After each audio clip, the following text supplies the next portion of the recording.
Hai guys, welcome to Ruang Gelap.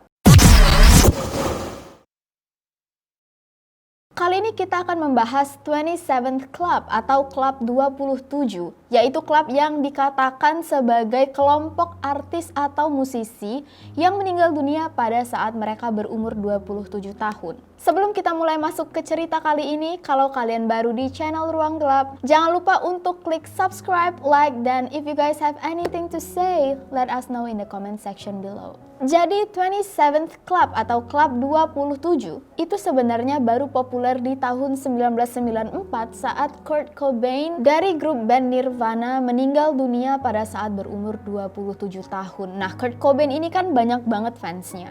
Saat Kurt Cobain meninggal di umur 27, orang-orang ini mulai menyadari kalau, bentar.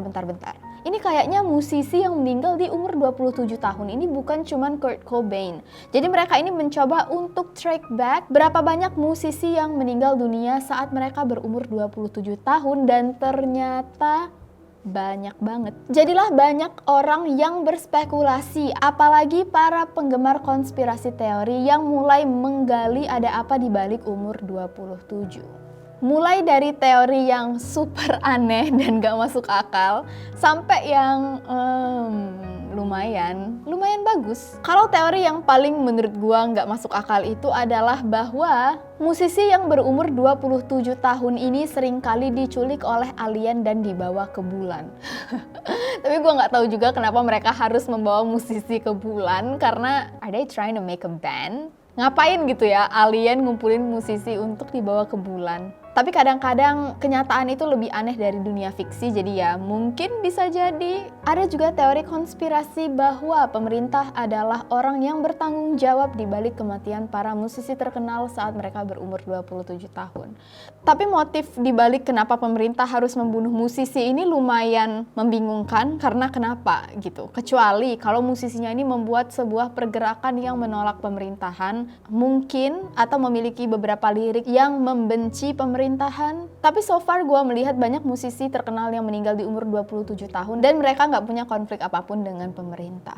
Nah, saking penasarannya orang-orang dengan kenapa banyak musisi yang meninggal di umur 27 tahun, saat Amy Winehouse juga meninggal dunia di umur 27 tahun, itu ada sebuah lembaga survei di Inggris yang mencari tahu apakah musisi memang memiliki umur yang lebih singkat daripada orang-orang dengan profesi lain. Hasilnya, musisi di Eropa itu punya umur yang lebih panjang daripada musisi di Amerika bagian utara. Tapi, musisi di Eropa itu umurnya memang lebih pendek daripada orang-orang Eropa lain yang tidak berprofesi sebagai musisi. Yang akhirnya dijawab oleh ahli kesehatan di Inggris bahwa mereka percaya memang ada kemungkinan tingkat kematian yang lebih tinggi pada musisi saat mereka berumur 20-30 tahun. Tapi ini ada penyebabnya. Karena menurut mereka ini adalah hasil dari gaya hidup yang buruk, terutama banyak yang kecanduan narkoba dan juga alkohol. Jadi pada umur-umur 20-30 tahun itu banyak organ tubuh mereka yang sudah mulai rusak. Ditambah lagi ini adalah waktu-waktu berjaya para musisi di mana mereka tuh aktif banget keliling dunia atau keliling kota untuk melakukan tour, dan ternyata kehidupan mereka yang selalu manggung dari kota lain ke kota lainnya itu bisa menyebabkan stres yang sangat tinggi. Jadi kenyataan bahwa banyak musisi yang meninggal dunia di umur 20-30 tahun itu adalah hal yang bisa dibilang masuk akal, tapi bukan berarti spesifik di umur 27 tahun. Nah, tapi masih banyak orang yang nanya, oke, kalau memang umur 27 tahun bukanlah umur yang berbahaya, lalu kenapa? Apakah ini cuman kebetulan? Dan itulah kenapa banyak teori konspirasi yang berusaha untuk menjawab pertanyaan ini. Tapi satu yang paling menarik adalah kenyataan bahwa mungkin mereka menjual diri mereka sendiri kepada setan. Kalian pasti mungkin sekarang mikir, lu pasti bercanda em. Tapi enggak guys, ternyata seorang gitaris Amerika bernama Robert Johnson. Jadi Robert Johnson ini adalah orang yang sangat pandai bermain harmonika, tapi kemampuannya bermain gitar itu sangat-sangat jelek. Jadi suatu hari di tahun 1930-an, dia pergi menemui setan di Clarksdale Crossroads dan dia ngasih gitarnya ke setan ini. Beberapa hari kemudian dia nemuin setan ini lagi. dan setan ini ngembaliin gitarnya. Nah, semenjak itu, dia itu hebat banget main gitar. Tapi, setan ini bilang bahwa dia akan meninggal di umur 27 tahun. Dan benar saja, Robert Johnson meninggal pada tahun 1936 saat dia tepat berusia 27 tahun.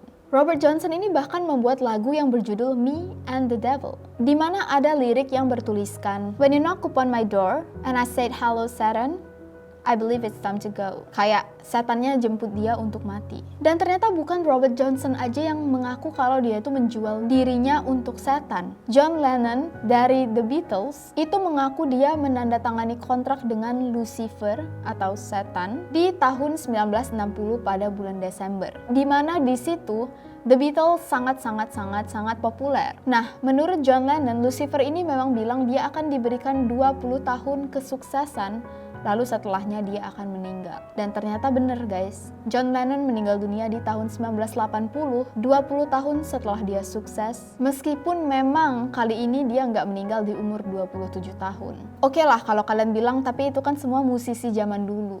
Nah, kali ini ada cuplikan video dari Katy Perry yang mengaku kalau dia menjual jiwanya untuk setan demi mencapai kesuksesan. I mean, I released a gospel record when I was 15 because I grew up in a household where all I ever did was listen to gospel music, and my parents are both traveling ministers, and so I kind of sang about what was going on in my life at 15, and that's how I got introduced to the music industry. I swear I wanted to be like the Amy Grant of music, but it didn't work out, and so I sold my soul to the devil. Beberapa musisi terkenal yang masuk ke dalam 27th Club adalah Brian Jones dari The Rolling Stones, meninggal karena tenggelam, dipercayai bunuh diri, tapi banyak yang mengatakan kalau mereka yakin dia sebenarnya dibunuh. Ada juga Janis Joplin, salah seorang wanita yang mendapatkan Grammy Award paling banyak dari British, meninggal karena overdosis heroin. Ada juga Jim Morrison, vokalis The Doors, yang saat itu meninggal di Perancis dan polisi Perancis itu tidak melakukan autopsi terhadap mayatnya. Jadi hingga sekarang tidak ada yang pernah tahu kenapa dia meninggal dunia.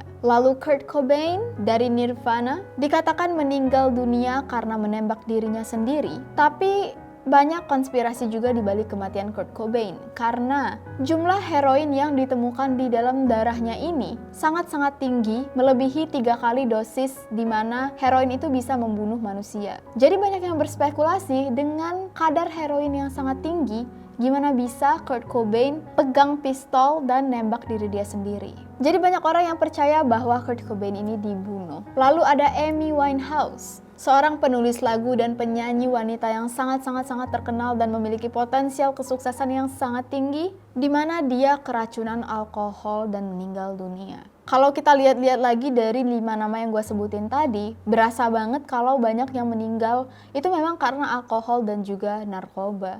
Mungkin kehidupan musisi itu memang gak selalu segemilang yang kita lihat di sebuah panggung. Thank you udah nonton video ini. Kalau kalian suka, jangan lupa hit that like button. See you guys on the next video. Stay safe and stay alive.